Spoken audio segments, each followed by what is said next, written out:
Assalamualaikum. I'm Raji Narayan Singh, transgender activist, author, spiritualist, actress, reality TV personality, and I'm coming to you from my very humble home here in South Florida, USA. So in that case, what the hell? I don't need any of that on. I'm home, right? Shout out to my Islamic family and friends, because I do have some Islamic family members, so no offense to the Muslim community. But I want to talk about Islam and women and women's rights. I recently saw a couple documentaries on Facebook. One was on divorce in Iran, and another was on women that were trying to leave Saudi Arabia. Okay. Now, years ago, I had this discussion with a Muslim man about, the thing of women covering themselves and the different customs in Islamic countries in regards to women. And, he basically said, well, we uphold women and respect women. And in order for women not to be sexualized and respected, this is why we do these things. Okay, so, it made a lot of sense to me because especially in relation to like being covered, I get it. If you see me out in public walking around like this, of course, I think the tendency to be more sexualized, it is definitely, it's a lot more possible as opposed to me being covered. Okay, I get it. But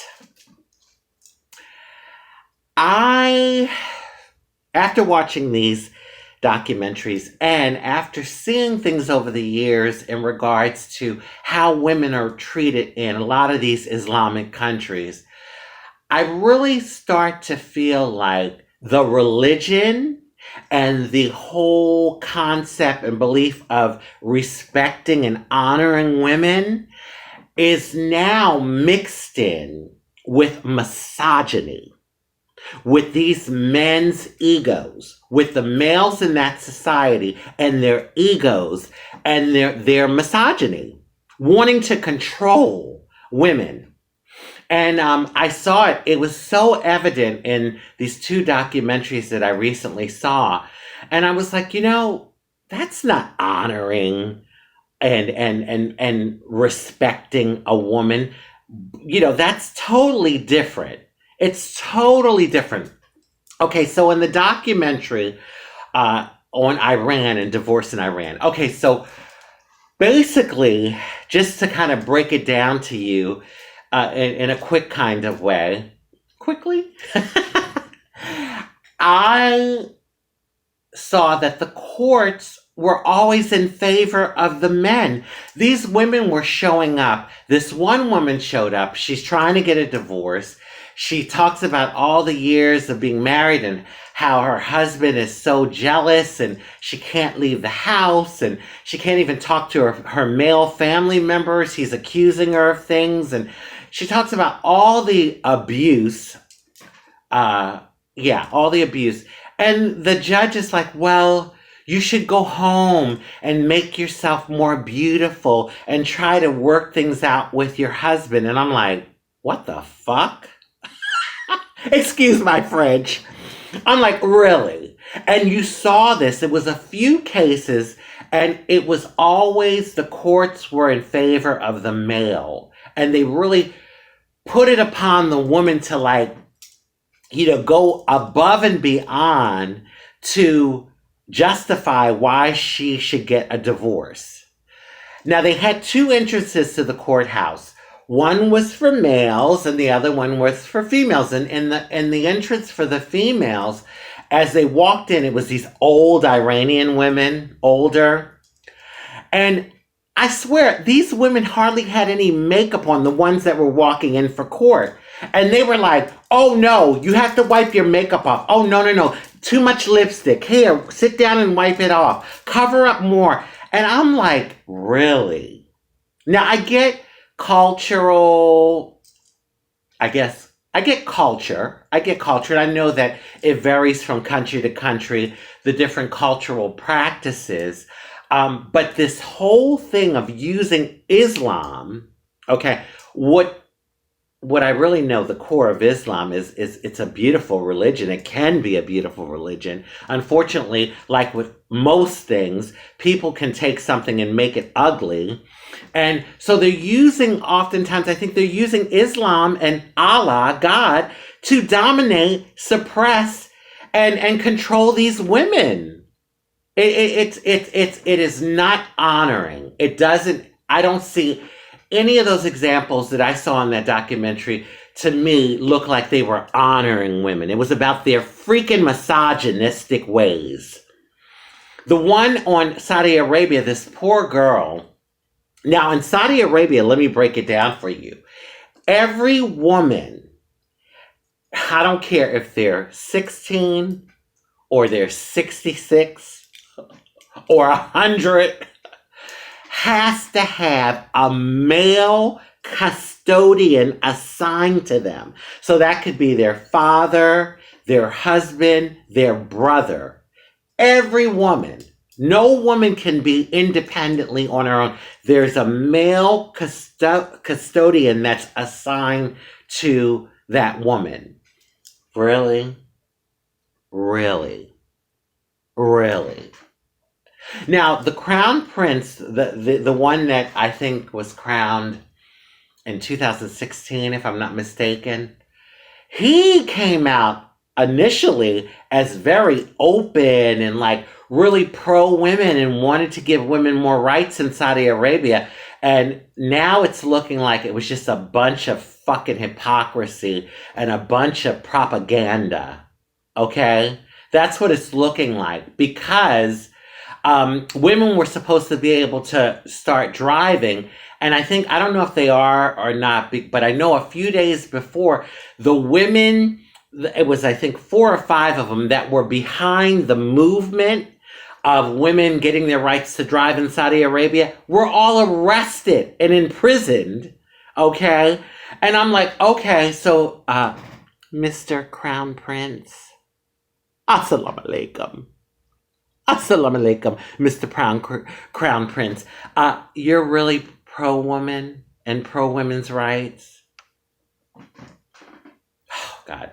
I swear, I'm very respectful of all different types of cultures and religions, but when I see bullshit, I call it out. Thank God I live in America. God bless America and God bless freedom of all people. We have our problems here in this country, and me as a trans woman, we certainly have a long way to go with our rights and everything. But thank God I live in a place where I can at least express myself and be free to do that. So one of the girls, she tried to escape Saudi Arabia. And what she did is she waited until her family went on vacation.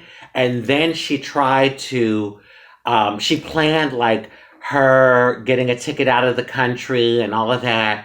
And so 2 ways women do it. Either they go into their male custodians, they sneak into their, what's the word? Where they take the blockers off of being able to like book stuff and everything. They sneak in and do it, and they book their ticket real quickly. And I'm having a mental block. Oh, I know, I'm getting older, but I still got it together, y'all. So, or another way is they wait until their family goes on vacation, and then they scream they want, political asylum, or they want, asylum because their lives are in danger. So this one girl, she actually left, all right, and she was able to get out the country. She made it to Thailand, and the Saudis, honey, they had someone there at the gate waiting for her ass, okay? Took her passport, and they get real sneaky and all kind of stuff, and they were like, no, you have to go back to Saudi Arabia. Thank God she was able to, the flight back was the next day. They had security and had put her in this hotel room. And basically, she got on social media and blasted her situation all over the world. And it just spread like wildfire. Long story short, she was able to get asylum in Canada. But she had to like barricade herself in the room. It took some time. It wasn't like instant. And so it took some time. And finally she got the international help that she needed. Another case, she wasn't so fortunate. Honey, they were in the airport. Her uncle showed up and they had her duct taped around her mouth and they had her tied up and they were pulling her on the plane. And you actually saw the video of her, you hearing her scream and them pulling her back on the plane. And I'm thinking, respect and honor of a woman? No, it's not that. It's that you men freaking feel like you own your women like property. Bullshit. I don't think Allah would like that. I really don't. I really don't think Allah would like that. Oh my God. Like, you know, if you're saying something, one thing I can't stand is hypocrisy.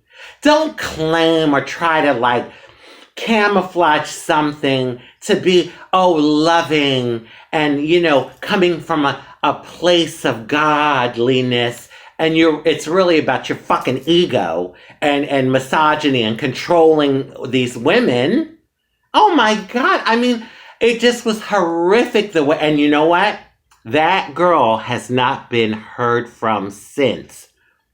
Honor killing. Can anyone say honor killing? I'm sure that shit goes on. Anyway, I saw these documentaries recently, like this week, well, actually weekend, and I had to do a video on this topic because it just really disturbs me. And my heart goes out to all those women in these countries that don't have their rights and that are unhappy. You know, fine. If the woman is happy in that situation, oh, more power to her. Hey, that's her choice. But what I'm getting is that a lot of these women don't even have the right to choice, to choose what they want. And so I just had to call it out as I see it. And like I said, when I see bullshit, I call bullshit out quickly. And, you know, like I said, I have Muslim family members. My brother-in-law is Muslim. My sister's husband is Muslim. And my niece and nephew are, you know, have gone to go to the mosque and all of that. They've been exposed to all of that. And so, you know, I know to the core of the religion, just like all the beautiful religions in the world, they're roads or paths to God. But unfortunately, we human beings have a tendency of fucking shit up, okay? Oh, excuse my language. I know I'm a woman. I'm a woman. I'm a transgender woman. I need to be in my place. Oh, let me wipe my makeup off. I know. Calm down, Raji. I got to talk myself down because I'm almost to the point where I'm just angry about this. So yeah, you know, unfortunately, people distort shit and make it, you know, dirty and evil, and you know, and it's about ego and control, and that, and you've seen it in all religions. Hey, they use Christianity to justify slavery. Okay, so come on. All right, on that note, I want to wish everyone, even my Muslim, Islamic sisters and brothers, love, peace, good health, prosperity, and many wonderful blessings. Oh, and let's not forget happiness. That's important. Happiness for all of those Islamic women over there that are being suppressed and can't even leave the freaking house. God. Assalamualaikum.